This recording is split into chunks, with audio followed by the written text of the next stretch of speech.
சொல்றது இங்க நடக்கிறது எல்லாம் உண்மைதானாமா? எதை பத்தி கேக்குற? அம்மா, இனி நாம அப்பா கூட தான் இருக்க போறோமாமா? அப்பா கூட நீ சேர்ந்துட்டியாமா? அப்பா கிட்ட எல்லா உண்மையும் சொல்லிட்டியாமா? அப்பாக்கு தான் என்ன ரொம்ப பிடிக்குமே. அப்பா என்ன எவ்வளவு பாசமா பாத்துக்கிட்டாரு. நானும் அப்பாவும் எப்படிலாம் ஊர் சுத்துவோம். உனக்கு தெரியாம எத்தனை ஐஸ்கிரீம் சாப்பிட்டுருப்போம். எல்லாத்தையும் சொல்லலாமா? நீ சொல்ல வேணாம், நான் வேணா சொல்லட்டுமா? நான் நம்மளோட அப்பாவை சேர்த்து வச்சு ஒரு டிராயிங் வரைஞ்சல, எல்லாத்தையுமே சொல்லிடலாமாமா? இனி அப்பா கூட ஜாலியா இருக்கலாமா? மா ப்ளீஸ்மா. தமிழ், அப்பா கிட்ட நடந்த எதையுமே நான் சொல்ல போறதில்ல. என்னம்மா சொல்ற? அப்பாவுக்கு நாம சொல்லி ஞாபகம் வரதை விட அவருக்கா நம்மள பத்தின ஞாபகம் வந்தாதான் நல்லா இருக்கும்.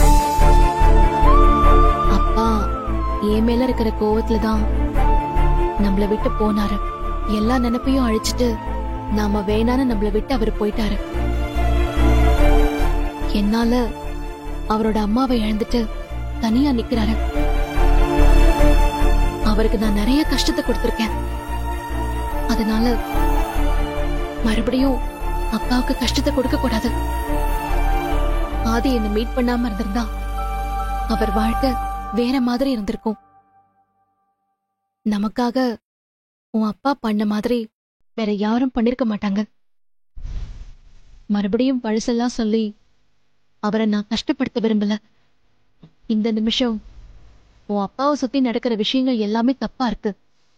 அதனால அவரை பத்திரமா பாதுகாக்க வேண்டியது ஏன் பொறுப்பு.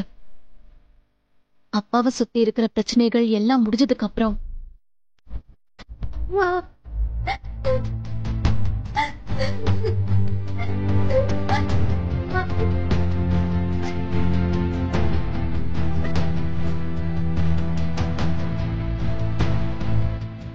அம்மா, நீ சொல்றத என்னால புரிஞ்சுக்க முடியுதும்மா.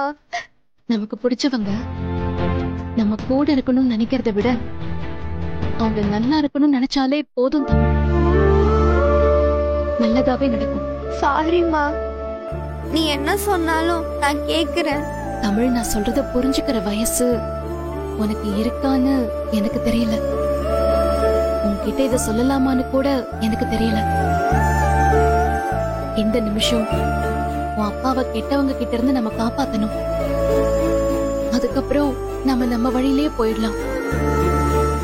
உனக்கு நான் அப்ப சொன்னதுதான். இப்ப நான் நடந்துக்கிறத பார்த்துட்டு நீ அப்பா கூட சேர்ந்து இருக்கணும்னு ஆசையை வளர்த்துக்காத. புரியுதா தமிழ்? எனக்கு எல்லாம் தெரியுமா. நீ சொல்றது எனக்கு புரியும்.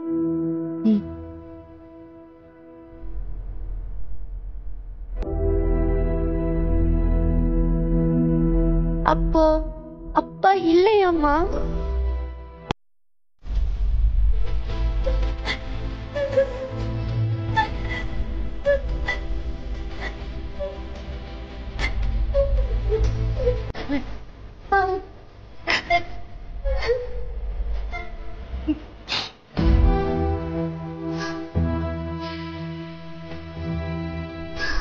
அப்பா நீங்களை விட்டு போறப்ப அவர் திரும்பி வரவே மாட்டாருன்னு நினைச்சோம்.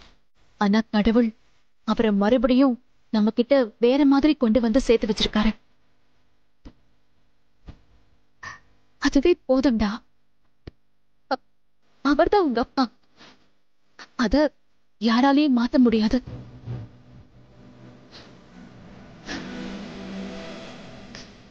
சரி, பசிக்குதுடா, போய் சாப்பிடலாமா?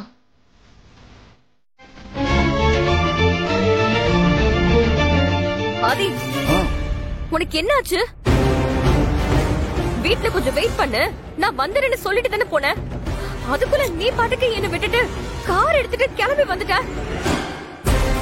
ஒரு வார்த்தை சொல்லிட்டு வரக்கூடாதா? எதுக்காக இப்படி பண்ண? காலையிலே டென்ஷன். மித்ரா, என்ன Mitra? Sorry, I am extremely sorry. இப்பாரு, நான் வேணும்னு பண்ணல. I am sorry. அங்க ஆக்சுவலி வேற மாதிரி ஒரு சிச்சுவேஷன். என்ன பண்ணணும்னு எனக்கு தெரியல. Stop stop it Aadhi. இப்ப நீ எனக்கு எந்த எக்ஸ்பிளனேஷனும் கொடுக்க வேண்டாம். அத கேக்குற நிலைமையிலே நான் இல்ல. ச்சே, போங்க ஆதி. நான் வருவேன்னு தெரிஞ்சே என்ன விட்டுட்டு வந்திருக்கீங்க பாருங்க. அதத்தான் என்னால ஏத்துக்கவே முடியல. அப்படி என்னதான் ஆதி உங்களுக்கு அவசரம்? மித்ரா, அவசரமா பாரதி வந்தாங்க, உடனே கிளம்பணும்னு சொன்னாங்க. குழந்தைங்களுக்கு ஸ்கூலுக்கு போறதுக்கு டைம் ஆயிடுச்சுன்னாங்க. நீ புரிஞ்சுக்குவேன்னு நினைச்சுதான் நான் கிளம்பிட்டேன். I am extremely sorry Mitra. Mitra, actually நான் பண்ணது தப்புதான்.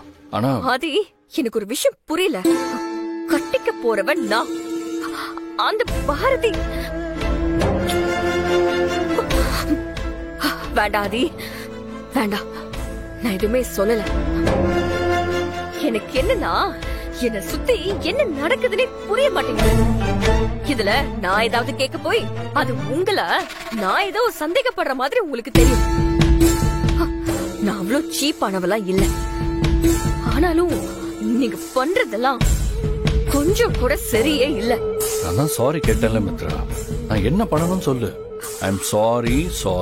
ஆதி, சொல்லு, நான் என்ன பண்ணணும்? I am sorry Mitra, I am sorry. Excuse me Aadhi.